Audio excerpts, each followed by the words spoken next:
Right, I'm just having fun here with creating some assets, some graphical elements that you could use in many different places. This could be in some presentation program, call it maybe PowerPoint or some others, where you just need some extra graphic elements like arrows and ovals and circles and rectangles, but filled ones or somehow graphically enhanced ones. And so here's one that's in my brush now, and I wanted to just show you in a few steps how to work creating this. This one here is a starting point, or rather the final sort of destination for it.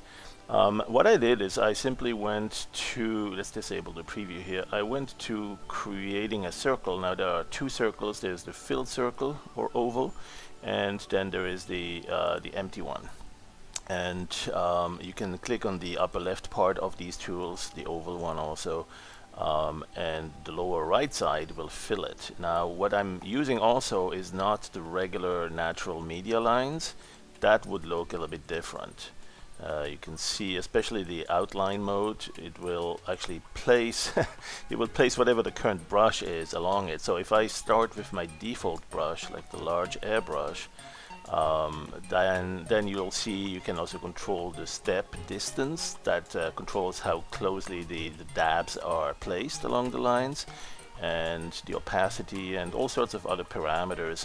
That's the usual way that it will appear, right? So if you draw with the initial setting, you might see something like this if you have increased the opacity and increased the step. Now if you keep the step really slow, those dabs will be contiguous and next to each other to the point where they merge and you don't really see them anymore. And that's the whole magic about painting. Digital painting basically is a series of dabs that are stamped down automatically, whereas if you have a bigger distance on the step here, you'll start seeing those individual shapes that the brush image actually contains.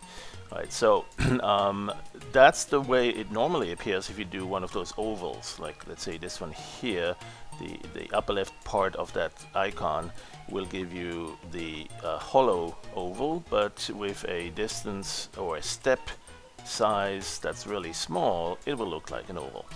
There may be a little glitch or a little side effect on the end when it reaches, because it kind of circles around and draws that current brush along it. But sometimes you really don't notice it, or you don't care, because what you might do is you might have a very unique brush. Let's say, for instance, this one here. Well, if you draw a circle with this, it's going to draw that brush along it. Right? So that's one of the one of the rather fancy ways to create an oval you probably won't see as a preset in PowerPoint or any graphic program, is that you create your own, and maybe you give it a little bit more contrast. Let's go increase the dynamic range, and then at that point maybe you'd like to make it into a transparent brush. A transparent image, meaning that everything that's white should be transparent, everything that's not white should be opaque, and then there is perhaps a little bit of a transition allowed, sort of a tolerance, where this part here that's very light purple would be semi-transparent, right? So what you could do is simply select with the selection tool, select by the color, do a color key, or you could say select the light parts. Let's do this, the color key, and simply click on the white part here, and so you can see with the marching ants that it's selecting everything on the outside, everything on the inside, which is the white colors. And of course you don't want that, you want to invert it. We'll do that afterwards. Play with those parameters for the RGB difference or hue saturation value difference, how much tolerance you want to give it. Don't go too far, it will select everything. But let's go do that and grab this and OK that. And so now we have to invert the selection so that instead of the white part we actually select the colored parts. And so invert alpha right there. So now we have just that part. You can do a quick check, verify that by storing the alpha, and you can see indeed in white it's showing what part is active or selected, if you want to call it that. And so now we can pick that up as a custom brush, or perhaps first make a few more other changes. Perhaps we are concerned that it might be too much on the outside here. Maybe we need to tighten it a little bit. So you can shrink the selection somewhat, go to select shrink alpha, and that just goes, let's say, by 1 or 2 units. Don't have to do a lot. That tightens it a little bit, and then we can even blur that selection a little bit. If we look at the selection in the overlay mode, overlay alpha, you can see in pink where it's not selected, and that transition is very sudden. And so maybe we'd like to, it is anti-alias, but still it's a very sudden transition. And so what you might want to do perhaps is allow it to fade into non-selected towards selected over perhaps a few pixels. And so we can actually blur that selection as well with the Gaussian blur or the box filter alpha. Let's do the Gaussian blur, for instance, since we have the purple highlighting showing us already the color key, so to speak, when it's selected. And so you can see as I'm adjusting the slider, it's blurring that transition from pink to plain original color. And so that's indicating how big that transitional region is, where we are going to have suddenly, not suddenly, but progressively or gradually a fully visible opaque part. And so let's OK that, and now we essentially go and pick this up as a custom brush, right?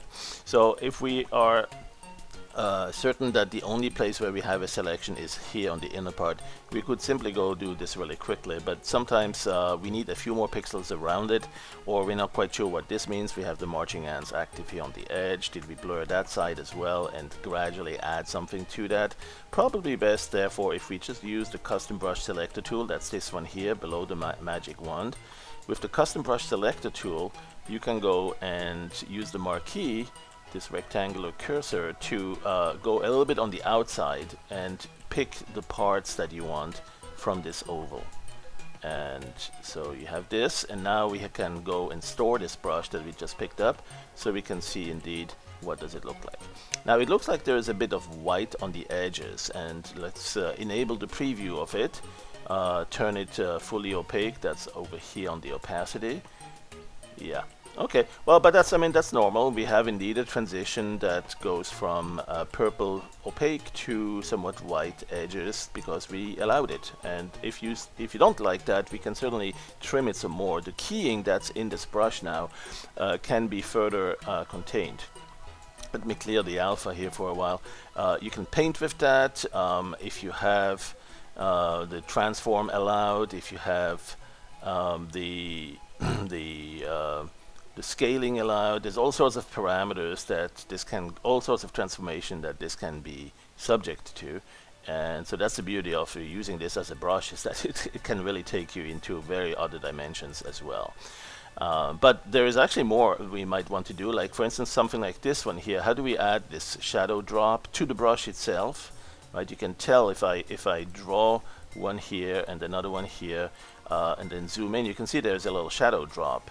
And that's one thing I want to also show, how to create one of those clean looking ovals or circles or rectangles, but add some sort of a shadow drop to that, because that looks like a nice noodle spaghetti or something like that. So let's go and start from scratch. Now this time, instead of using the regular media brush, what I'll do is go to the oval. There you go. And instead of the natural media brush that I may have currently selected, I'm going to say no, let's use the graphical lines. In this mode, it's drawing. Oh, let me also hide the preview. PRV here, disable the preview of my custom brush I currently have. So with this, I'm loading now, I'm drawing a set of graphical lines that are among these choices here. You can have the end cap defined. You can have a dash. If you're doing the regular short line here, you can do lines like these. So if you need something like just like a cross like this is a quick and easy way to do something like that. Now you have an object you can pick up as a custom brush. For instance, you could go and use this same tool, custom brush pickup tool, like this. And since white is the background color or the secondary color right now, it also automatically made this transparent. So when you look at the the brush, it is transparent around it, and the only part that's opaque is the non-white parts. You do see a little bit of white edge there. You could go and use the shift and curly brace to increase that if you want to actually add a border around it, or shift and left curly brace to decrease it, eventually getting rid of that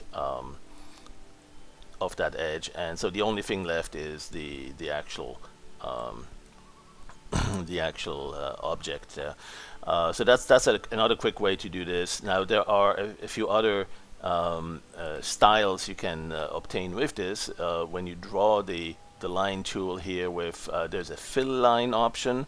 Let's go and turn the preview off. And so now you have a fill line, meaning that you have one color plus the outside edge color, and you get to control a little bit of those as well. So there's the size here.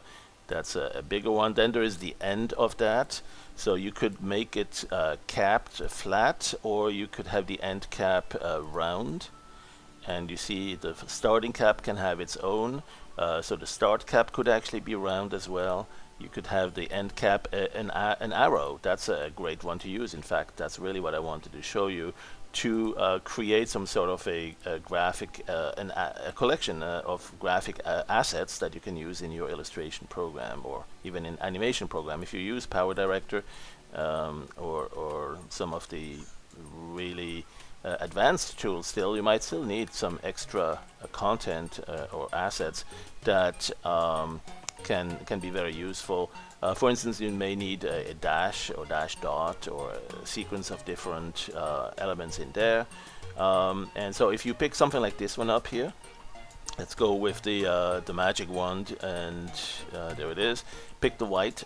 So you have selected the white parts. Now everything here around it is selected, and let's go invert that selection.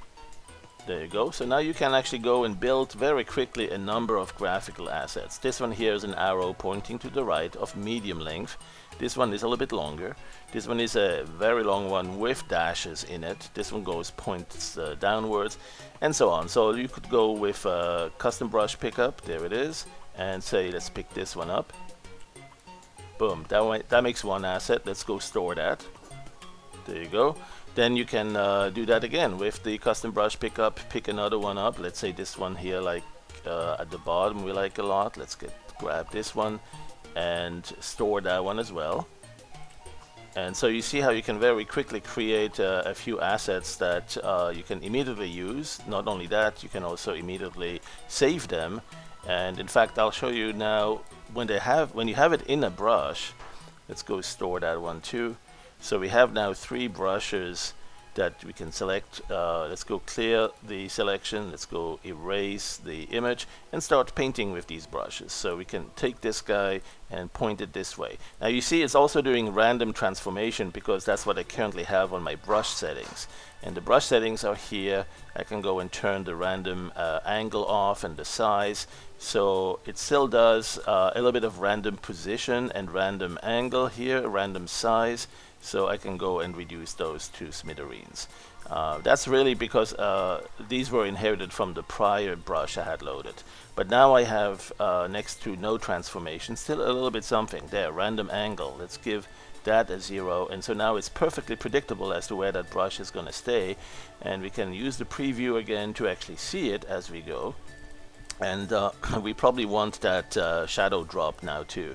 So let's go disable the transformation. Now it is really predictable. Now it's not going to change the size. Even if we have it here at a different size, it stays at its original size.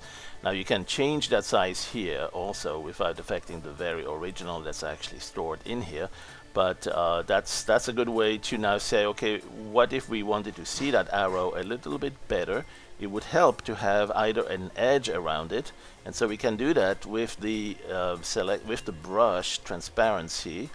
You see here under the transparency, you can grow the key around it, and so that will give it a little bit of a whiteness there. That's actually a shortcut, really. You should use that with the keyboard shortcut. Curly brace open, right? Open the curly brace. Let's do that with the shift right click. If you don't have the keyboard focus, just click here, and there you go. So now you can see that we also have a nice little arrow or edge around it, and that makes it even easier to see especially if it is on a dark background that you're going to place it, or on a background that has the same blue and reddish colors, or just any background with a lot of noise that might make it otherwise difficult to really see this arrow.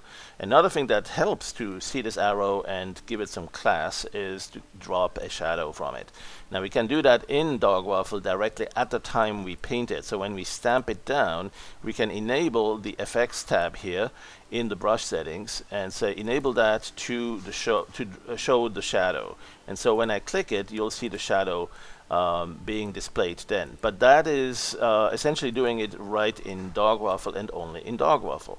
And then sometimes you'd actually like to have this image of this brush used in another program, and that other program may not know what a drop shadow is. So it would be nice if you could actually paint it and modify this image that's in the brush, modify it so it carries the shadow right with it. We actually have that right there in the brush menu. You can go and add a drop shadow. Check this out. Click that and you see what the drop shadow will look like, and give it a little bit more fuzziness, a little bit less of that. I would go with the default settings. Allowed enlargement of the brush if necessary, because the shadow will take additional space around it. And so you want to allow the brush to become bigger, or not. Maybe you want the image of the brush to get smaller so that the new size, including the shadow, can fit into the current dimensions of the placeholder containing that brush image. Well, that was a mouthful there. Long sentence. Okay, so but one click and we now have that shadow in the brush image. You can store that one, store and manage it, and most importantly, if you want to save this image as is, you go to brush save. Right, that is what allows you to save the image as an asset, and that one will be something like red, blue arrow to the right, white outline, and shadow. Alright, give it some detail here so you remember what it is, and make sure the type of the image is going to be PNG or something that you can use and that keeps the transparency at the alpha channel. If you save it as JPEG, it will lose the alpha channel. So make sure you save it like PNG is a good format to go for. And there you go. So now you have that same brush in an image file, and you can use that in other places. And that's basically how you create these. Right? You can easily change the colors. You can even, while here it's already defined as a brush, you can change the hue. There's hue, saturation, and value. The value will make it a little bit brighter. Let's say we want to change the hue. You can cycle through different hue values there. Oh, that's the hue right there. There you go. So it can look a very different color. The saturation can go, the brightness can go. So lots of different resulting different arrows. And we still have the brush special effect here. Let's disable that and again give it some additional detail. Now let's say this one is green and blue and we want to have a reddish arrow or edge around it. Well, if I do this trick with the curly brace, it's going to add whatever this is a white edge around it here, because we have the background color being white.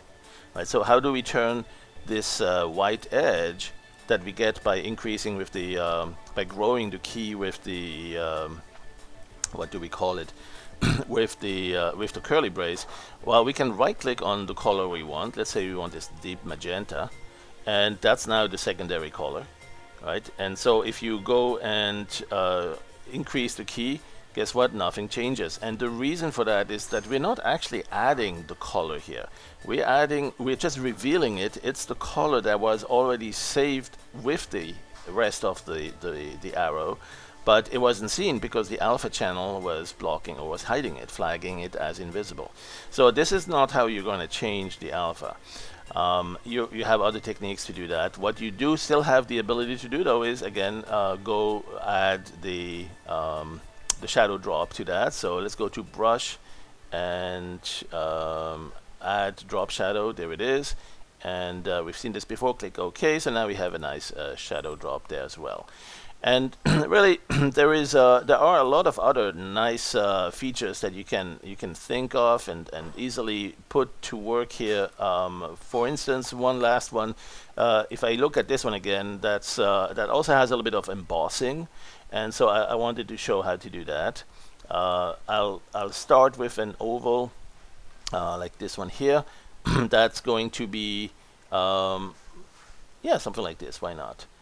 So this one is a combination of, well, let's turn the preview off here. Let's do this. Let's go get rid of these other guys here. So we want a circle like this, or an oval like this, a little bit smaller. Let's change the size. That's the size of the outline, the red part. We want to also make the size up here smaller. That's the size of the filled. There you go. So we have a nice circle, something like this, with some odd colors. Not my favorites, really. Let's make the primary color a little bit green yellowish. There you go. Okay, so and I'm going to make it an oval like this. Now I'm going to want to give it some embossing, and you could do the embossing maybe on just the green parts. So select the green parts, go select by color key, and simply select the green. There you go. So the green parts has been selected. The blue part, you could also select that instead and do an embossing on that. Let's see what it looks like if we select the green.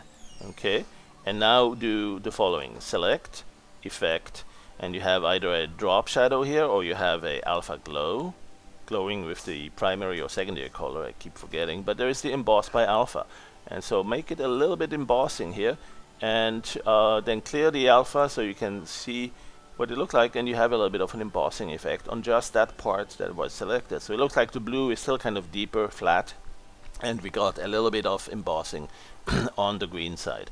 Now we can go with the magic wand, and with that magic wand, where is it? There. Select the inside, shift click on the outside, so we select them both, then do the inversion. Select the inversion of that, so invert the alpha. So now we have the selection of everything on that ring, both the embossed parts and the blue parts that are not embossed. Maybe we need to shrink the alpha a little bit, so shrink alpha, make it a little bit tighter, just 1 pixel, and so now we have an area selected along that ring, and we can go pick that up as a custom brush. Again, here, custom brush selector, and let's give it something like this, and all the way to the lower right there. So now we have picked up this brush, and let's see it, store and manage. There it is. So you can see this brush right here. Film strip has only one of them in there, that's okay. And what we'll do next is, of course, add one more little effect, and that's at the brush level now. Draw the shadow, or add a drop shadow to that, and perhaps a lot of fuzziness on this one, or just a little bit less opaque. Okay, that, and there we are. Now we have yet another asset that we can use for a variety of uses. You know, in your graphic program, in your illustration, do all sorts of. Hey, look, another tunnel. No, we're done with tunnel tutorials, but you can certainly think of a lot of ways to use that. Click in different places, make it symmetrical. Let's see, here and here vertically, and so as you paint this, oh my goodness, look at that. And this is just taking it into yet another dimension. Alright, so thank you for watching. I hope this will give you some nice ideas of how to further enhance your presentations with graphical elements that you can then use after you save them in a PNG file with transparency, or simply stick around in Dog Waffle and paint with it a little bit longer.